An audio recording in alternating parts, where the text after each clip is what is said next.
Bihar voter तालिका संशोधन प्रसंग ऑपरेशन सिंदूर उपराष्ट्रपति पदरू जगदीप धनखड़ इस्तीफा समेत अन्य प्रसंग को नहीं गृह जारी रही हंगामा सेपटे सोमवार ठारू गृह कार्य सुरुखुरे चलिबो बोली सहमति प्रकाश पाई। बाचस्पति ओम बिरला अध्यक्षतार बसिथिबा बैठक में एने आलोचना करा जायछि।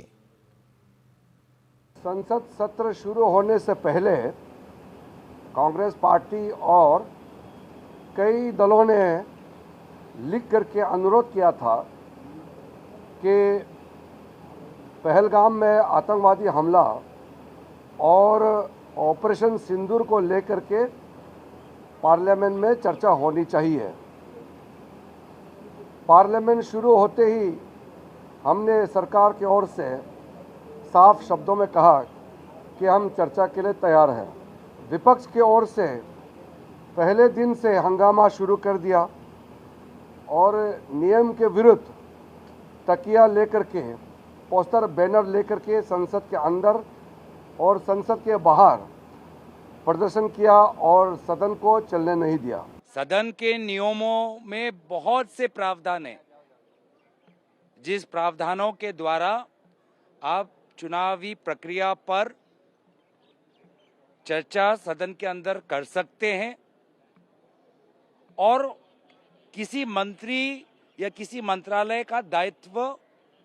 नहीं आता, उस चर्चा में सब अपना पक्ष रख सकते हैं। तो अगर मंशा है एसआईआर को लेकर सदन में अंदर चर्चा करने की तो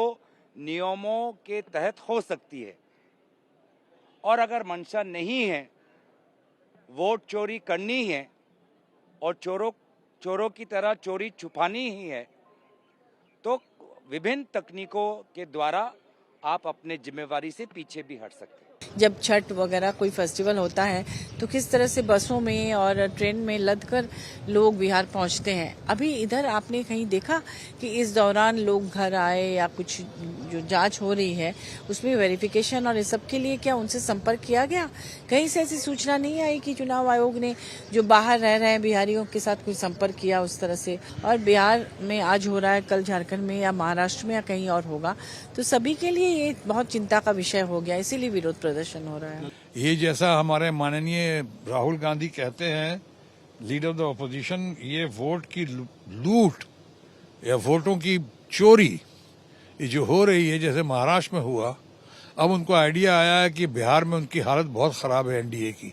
तो हालत है कि अब एक ही तरीका है बिहार में भी जीतने का, वोटों की लूट से या चोरी से। और मैं समझता हूँ आज के दिन सबसे ज्यादा खराब अगर नाम हुआ है